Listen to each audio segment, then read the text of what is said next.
Assalamualaikum warahmatullahi wabarakatuh. Bismillahirrahmanirrahim.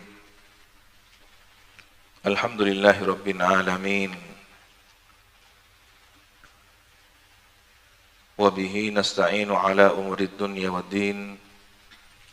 Wassalatu wassalamu ala asyrafil anbiya'i wal mursalin Sayyidina Muhammad wa ala alihi wa sahbihi ajma'in. Qala rabbi shrah li sadri wa yassir li amri wahlul 'uqdatam min lisani yafqahu qawli. Amma ba'du, inna asdaqal hadithi kitabullah wa khairal hadi hadi sayyidina Muhammadin sallallahu alaihi wa syarrul umuri muhdatsatuha wa kullu bid'atin dhalalah wa kullu dhalalatin finnar. Allahumma inni a'udzubika an adilla au udalla au azilla au uzalla au azlima au uzlama au ajhala au yujhala alayya. Wa sallallahu ala sayyidina Muhammadin wa ala alihi wa sahbihi wa sallam.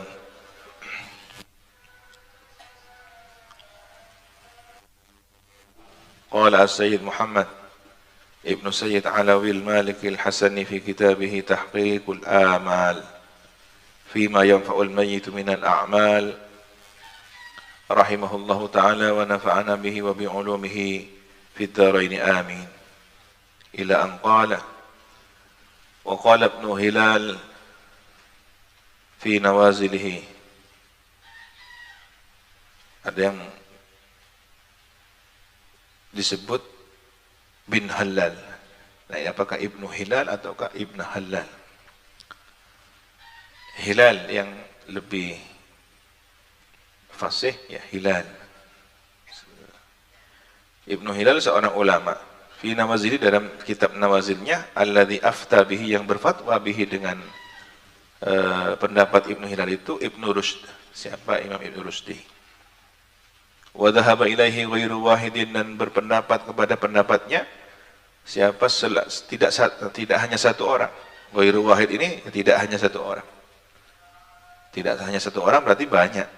Min a'immatina, dari para a'immah kita. Ini imam siapa ini? Maliki. Pengikutnya madhab Maliki. Bil Andalusi, di Andalusia. Jadi Andalusia itu dulu banyak madhab Maliki.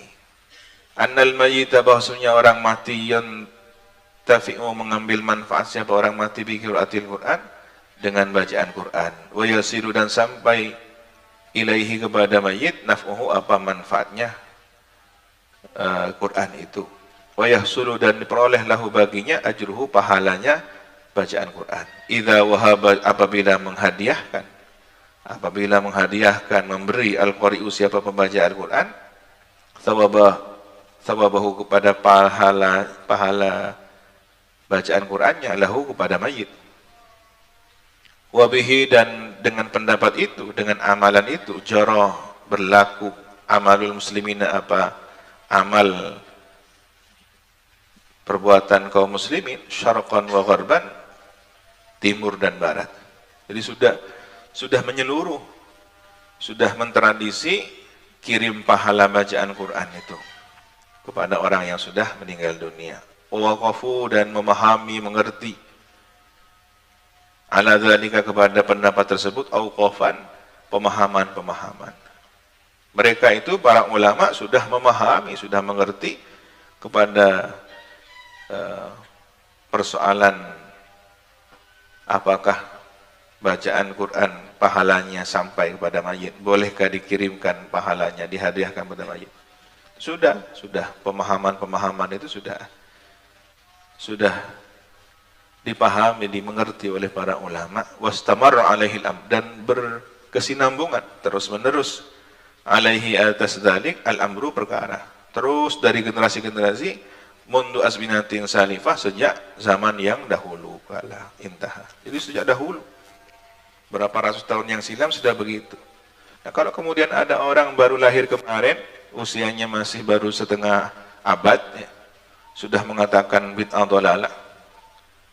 Ya, perlu buka mata lebar-lebar bahwa sejarah panjang ulama kita Ahlus Sunnah wal Jamaah di zaman Andalusia hingga Andalusia hari ini sudah tinggal sejarahnya, tinggal situsnya, tinggal Al-Hamra dan beberapa istana yang tersisa.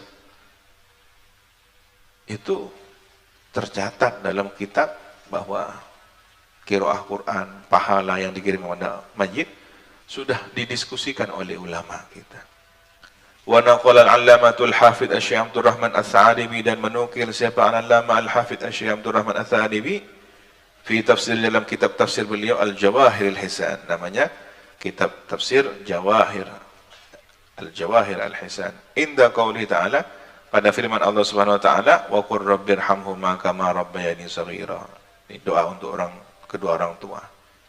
Anil Hafidhin 'Allamah Abdul Haq Al-Ishbili, dari Al-Hafidh Al-Allamah Abdul Haq Al-Ishbili, Sefillah, ya, Isbiliyah, Sefillah, fi kitabihi, dalam kitab beliau Al-Aqibah. Jadi nama-nama di Eropa, ya, Ishbili, Sefillah, Andalusia, ya, Al-Qurtubah, Cordova, Al-Madrid, ya. Jadi sudah ada sejak dulu. Berubah sejarah, terkenal sepak bolanya sekarang. Padahal di situ ada ulama, ada orang saleh, mufassir, kalangan a'immah dari mazhabul arba'ah, yang paling banyak mazhab Maliki. Nah, ini pelajaran untuk kita. Andalusia pernah jaya lalu hilang kejayaannya. Ada apa? Pelajari sejarah. Salah satu faktornya adalah sibuk berdebat. Berdebat masalah kunut, tak kunut, masalah ini dan semacamnya, sampai jadi perebutan kekuasaan antar sesama penguasa muslim. Begitu terjadi perselisihan di internal umat Islam, datanglah orang-orang non-muslim bersekutu.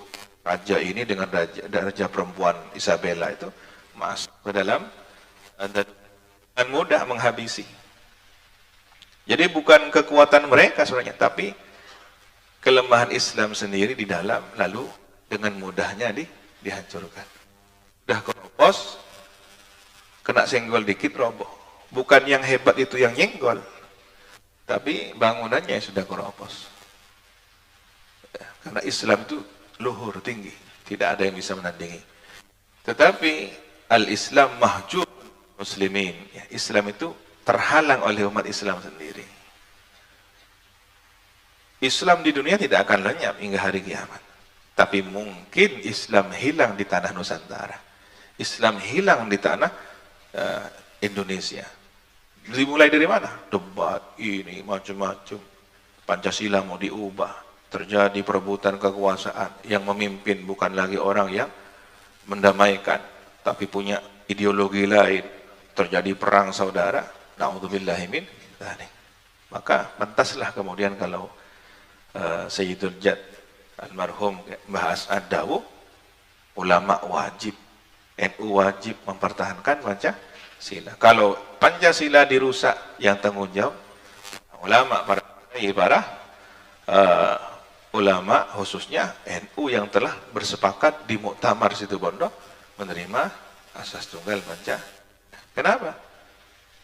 Ya, ternyata ini adalah analogi dari sejarah bai'ah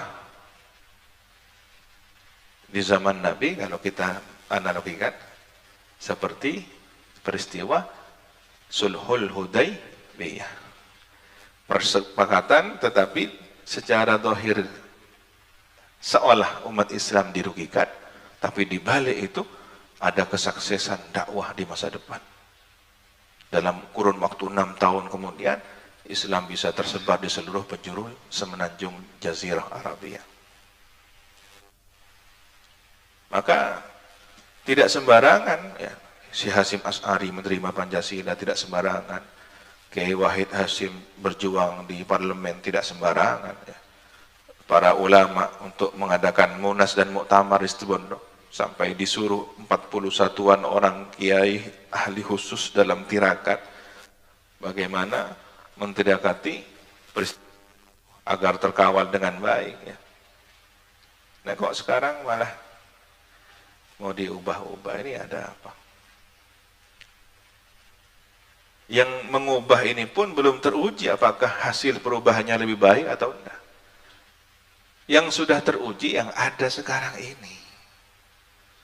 Jika persoalannya masalah lain, Pancasila belum diterapkan, ya jangan diubah Pancasilanya. Ya. Orangnya saja yang diubah. Ya. Duta tentang Pancasila, jangan diambil artis narkoba, artis yang punya masalah moral, yang tidak hafal Pancasila. Ya. Artis dijadikan ikon sebagai duta Pancasila. Kemudian di depan publik membaca Pancasila. Begitu membaca Pancasila tidak hafal. Malu. Mestinya yang dijadikan ikon dutanya itu yang hafal Pancasila, perilakunya Pancasilais. Para habaib, para ulama sudah mensepakatinya. Siapa yang tidak kenal al-muhaddits, al-musnid, Al-Habib Abdul Qadir Al-Faqih ya. Bagaimana beliau mendukung sampai punya rumusan Muslim Pancasilais. Seorang Muslim yang mengamalkan ya, Pancasilais Muslim ya. Seorang Pancasila mengamalkan Pancasila tapi berjiwa Muslim. Ini solusi bagi beliau untuk memadukan Islam dengan negara. Selesai sudah puluhan tahun. Tidak ada kudeta, tidak ada pengerusakan terhadap ideologi bangsa. Sempat hidup berdampingan, kecuali beberapa tahun terakhir karena motif lain, kekuasaan, perebutan kepentingan dan politik semacamnya. Maka orangnya saja yang dibina, jangan Pancasilanya. Kembali kepada sejarah bagaimana Isbilia Andalusia itu runtuh. Jadi persoalan internal umat Islam. Nah kembali kepada Imam Al-Isbili, Al-Hafidh Al-Allamah Abdul Haq Al-Isbili, dalam kitab beliau Al-Aqibah Manasau yang teksnya adalah wa'lam annal mayyita, ketahuilah bahwasanya mayit kal hayy, seperti orang yang hidup. Cara memperlakukan jenazah mayit itu sama dengan memperlakukan orang yang hidup. Merusak tulangnya orang yang sudah mati, merusak organ tubuhnya orang yang mati, sama dengan merusak tulang atau organ tubuhnya orang yang hidup. Hati-hati. Ya. Terutama sindikat pencurian organ tubuh manusia. Ini bukan hanya perampok. Ya. Kalau perampok masih mengambil hartanya orang yang hidup, ini mengambil organ tubuhnya orang yang mati. Zalim di atas kezaliman ini. Nah, ketahuilah bahwasanya orang yang mati seperti orang yang hidup, fima yu'tahu, tentang apa yang diberikan kepadanya, wa yuhda ilaihi, dan tentang apa yang dihadiahkan kepadanya. Kalau Anda menghadiahkan, memberikan sesuatu kepada orang yang hidup, maka sama halnya demikian pula kepada orang yang sudah mati. Balil mayyit aktsaru aktsar, bahkan untuk orang mati lebih banyak ya, lebih banyak manfaatnya. Tetapi yang dimaksud di sini adalah pemberian apa? Orang mati itu apakah butuh dibawakan sepeda motor dalam kuburannya? Seperti yang di luar negeri itu ada orang cinta senang sama sepeda motornya. Dan wasiat, kalau saya mati kuburkan bersama sepeda motor. Allah, raja. Doa banget. Kemudian ada yang berwasiat kalau mati ditaruh dalam mobil kesayangannya, dikuburkan saat mobilnya, orangnya ibat tunjuk dalam motor ya. Mau ngebot nih, balapan kemana itu, aneh-aneh. Ada yang kemudian dibikinkan rumah dalam kuburannya, ada yang kemudian dibawakan emas bermata. Kayak coba balik. Bukan bukan itu hadiah yang dimaksud, ada makna lain. Li'annal hayya, bahwa sesungguhnya orang yang hidup itu qad yastaqil, kadang-kadang menganggap sedikit ma yuhda ilahi, terhadap apa yang dihadiahkan kepadanya. Wa yastahqir ma yuhtahafu bihi, dan kadang-kadang meremehkan kepada apa yang dihadiahkan, dipersembahkan kepadanya. Ya, kalau orang hidup masih ada komentarnya, mak sakuni. Kini kalau coba dia. Mau beri saya fokus, Pak. Ya. Diberi sudah untung, masih komentar. Ini kalau orang hidup ya. Wal mayyit la yastahqir syai'an. Orang mati enggak akan meremehkan sesuatu pun. Min dzalika, dari pemberian tersebut. Walau kana miqdara janahi ba'udatin, meskipun seukuran sayapnya nyamuk ya. Tetap berharga bagi orang yang sudah meninggal dunia. Cuma ya pantas apa enggak nah, kalau itu orang mulia, guru kita, orang tua kita, kemudian ngirim pahala, bismillahirrahmanirrahim, kun bismillah, ya nyampe, dan enggak kira dicemooh, tetap diterima. Tapi ini orang mulia, guru kita, maka kalau berkirim Fatihah yang baik, yang sempurna bacaannya ya. Khawatir bacaan Fatihah kita itu kumbing ya, kurang fase, kurang khosok, ketika dihadiahkan bagaikan hadiah yang sudah lecet.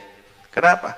Karena dikirim tidak dengan khusuk, tidak dengan konsentrasi. Maka kalau kirim Fatihah kepada guru, sambungkan.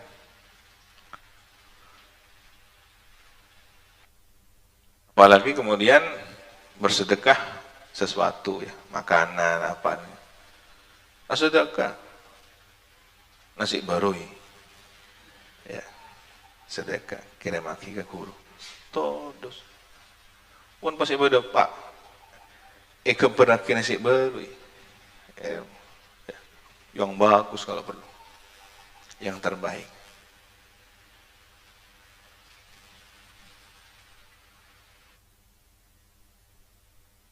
Meskipun orang mati tidak mempermasalahkan itu. Awas ni mithqali dzarratin, atau seukuran seberat atom atau benda biji terkecil. Zarrah itu. Li'anna, karena sesungguhnya orang mati itu ya'lamu qimatahu, mengetahui nilainya, harganya. Berbeda dengan orang hidup. Wa qad kana yuqaddir alaihi, dan ada dahulu yang mati itu mempersempit, menganggap sedikit kepada pemberian itu, fatoyahu, kemudian menyia-nyiakannya. Jangan disia-siakan, jangan dianggap sedikit. Waqad qala an-nabiy sallallahu alaihi wasallam, dan telah bersabda siapa baginda Nabi sallallahu alaihi wasallam, idza mata ibnu Adam, apabila telah meninggal dunia siapa anak cucu Adam, in qata amaluhu, terputuslah amalnya, illa min thalathin, kecuali dari 3 perkara. Shadaqatin jariyatin, dari sedekah yang mengalir pahalanya, awaladin salihin yad'u lahu, atau dari anak yang saleh yang mendoakannya, au ilmin yuntafa bi, atau ilmu yang bermanfaat. Fahadha du'aul walad, maka ini doanya anak, yasilu, sampai ila walidhi, kepada orang tuanya. Wa yantafi bi, dan mengambil manfaat siapa orang tua kepada doanya anak. Wa gadha, dan demikian pula amruhu alaihi salatu wassalam, perintahnya baginda Nabi alaihi salatu wassalam, bisalam, dengan mengucapkan salam. Kita diperintah oleh Nabi untuk menguluk salam, menyampaikan salam kepada ahli kubur, ala ahli kubur ya. Assalamualaikum ya ahlad diyar minal muslimina muslimat wal mu'minina mu'minat, antum lana faratun wa nahnu lakum taba'un, nas'alullaha ila akhirih. Wa du'a lahum, dan kita diperintah untuk mendoakan mereka.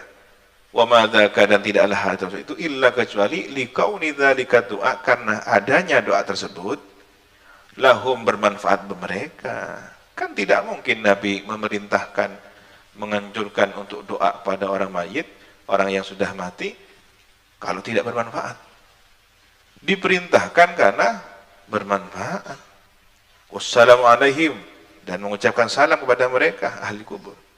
Yasiru ilaihim, sampai kepada mereka ahli kubur, wa ya'tihim, dan datang kepada mereka. Wallahu a'lam, dan Allah lebih mengetahui. Ada orang diperlihatkan kondisi ahlul barzah. Nah, ini sering saya ceritakan ya. Kisah ini pernah disampaikan oleh Dr. siapa? Al-Jailani ya, yang datang itu ke sini. Beliau menukil satu riwayat, satu kisah, ada orang soleh punya anak ya, anaknya ahli Quran. Nah, kemudian orang soleh ini meninggal dunia kan gitu. Tetapi karena kemudian di alam kuburnya itu dia bertetangga dengan banyak orang, maka ada orang bermimpi bertemu dengan orang soleh ini. Dalam mimpinya orang yang di sekitarnya bangkit dari kubur merebut kiriman-kiriman pahala. Dari mana? Dari doa, dari salam. Assalamualaikum ya ahlal kubur. Itu sampai salamnya itu menjadi rebutan. Oh, senang. Tapi ada satu orang yang duduk dengan tenangnya di kuburan itu. Ditanya, kenapa Anda tidak ikut berebut?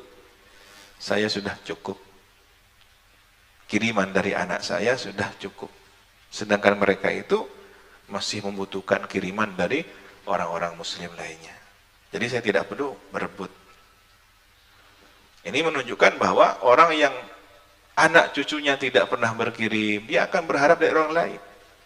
Dari kaum muslimin yang lain yang hidup di dunia itu. Dari doanya secara umum. Itu yang akan direbut dan harus berebut dengan yang lainnya. Tapi kalau punya anak saleh, dia hanya tunggu saja. Kalau pagi khutmil Quran, sore khutmil Quran, sudah tinggal ditunggu waktunya. Nanti ini kiriman lagi, besok kiriman lagi. Nah, kemudian ditanya, siapa anakmu? Anak saya fulan. Dia bekerja di tempat ini, toko fulani, pasar fulani, alamatnya ini. Terbangun dari tidurnya, kemudian dilacak. Alamat itu dicari. Ternyata dia bertemu dengan seorang pemuda yang sedang berjualan. Tapi sekali waktu ketika tidak ada pembeli, dia duduk sambil lidahnya bibirnya bergerak seperti sedang membaca sesuatu. Lalu didekat. Anda fulan, putranya Pak Fulan. Iya, kok tahu? Anda sering mengirimkan pahala bacaan Quran ya? Loh, iya kok tahu? Ayah Anda sudah meninggal? Iya. Saya bermimpi ketemu dengan orang tuanya sampean. Dalam mimpinya begini, diceritakan. Orang tuanya sampean itu tenang, tidak ikut berebut pahala karena selalu dapat kiriman pahala khatmil Qur'annya sampai. Iya, alhamdulillah. Alhamdulillah, senang. Saya dianugerahi oleh Allah istiqomah baca Quran, kadang bisa menghatamkan dan hadiahnya saya kirimkan kepada ayah saya. Sudah rentang waktu cukup lama, mimpi lagi. Dalam mimpinya ketemu dengan orang itu tadi, sudah meminta-minta juga, ikut merebut juga. Loh, sampean kok ikut rebutan sekarang? Iya, anak saya sudah meninggal dunia, jadi nggak ada yang berkirim pahala kepada saya. Maka saya harus mencari kiriman pahala itu. Setelah terbangun, dia cek ke toko yang dahulu dikunjunginya. Ternyata dapat kabar bahwa pemuda itu kecelakaan dan meninggal dunia. Ini mimpi, tapi taknis, penyejuk, penenang hati orang yang meyakini bahwa sampainya pahala bacaan kepada ahli kubur. Maka yang yakin, berbahagialah Anda yakin. Yang tidak yakin, ya tanggung sendiri.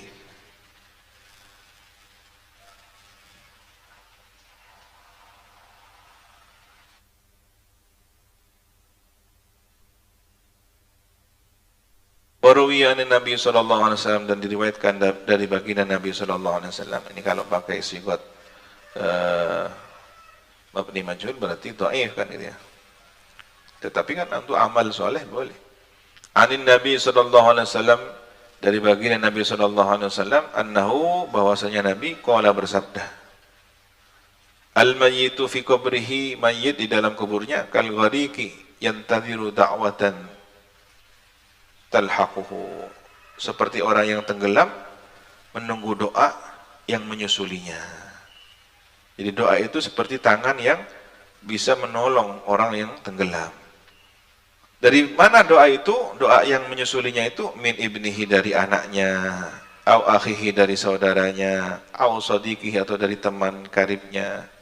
Fa idza lahiqathu, apabila telah menyusuli doa itu hu kepadanya, kanat, ada doa itu, ahabba ilahi, paling disenanginya, minat dunia wa ma fiha, dari dunia dan seisinya. Ini hadis dhaif tapi layak digunakan untuk fadailul a'mal. Wal akhbaru fi hadzal bab katsiratun, dan khabar, ya, khabar ini kan tidak hanya hadis sahih, tapi al akhbar termasuk hadis dhaif. Dalam hal ini adalah banyak. Intaha. Tsumma qala Sa'adibi, kemudian berkata Imam Sa'adibi, qultu, aku berpendapat, aku berkata, waruwiya atau warawa Malikun fil Muwatta, dan meriwayatkan siapa Imam Malik fil Muwatta, dalam kitab Muwatta, an Yahya bin Sa'id, dari Yahya bin Sa'id, an Sa'id bin Musayyib radhiyallahu ta'ala anhu, dari sahabat Sa'id bin Musayyib. Ini Sa'id bin Musayyib menantunya siapa? Ibnu Mas'ud apa Abu Hurairah? Abu Hurairah, ya. Semoga ridha Allah pada Sa'id bin Musayyib, berarti tabi'in ini.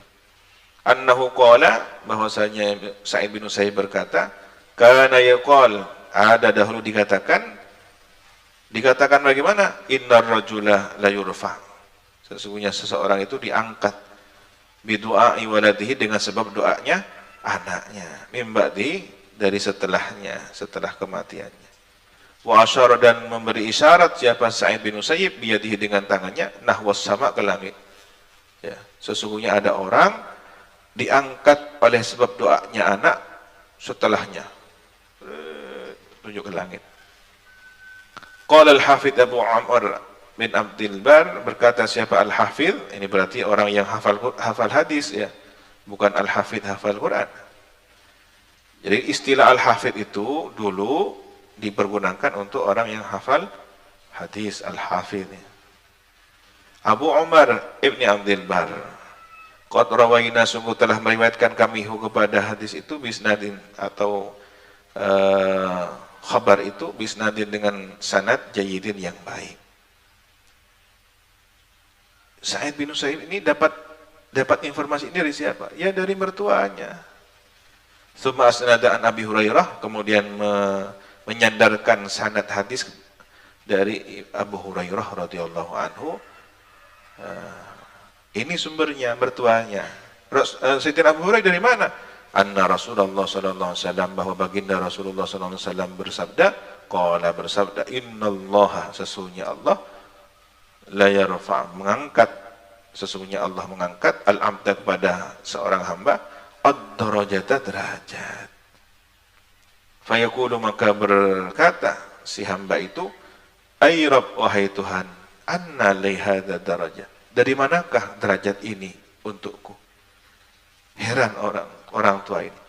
Tengula maipating kita derajat Gusti. Dari gak dimma.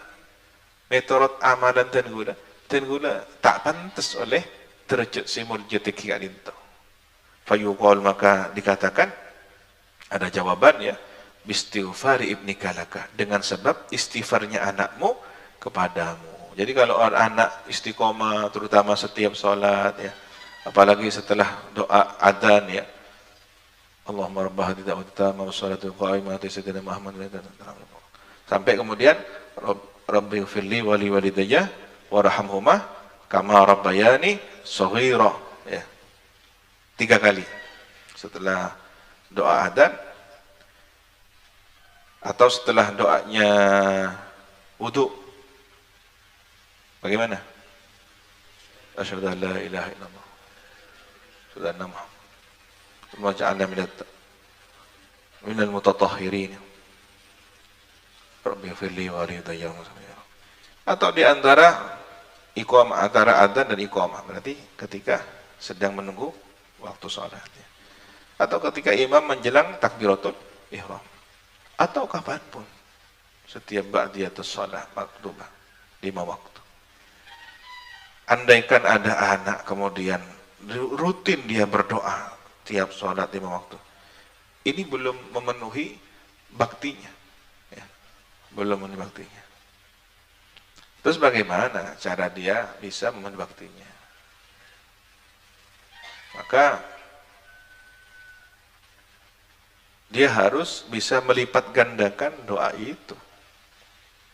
Misalkan pada waktu istijabah, waktu dilipat gandakannya pahala. Seperti pada bulan Ramadan, Jumat-Jumat terakhir, kemudian Lailatul Qadar. Ini nyambung enggak? Nyambung hadis Nabi riwayat Sayyidina Abu Hurairah dengan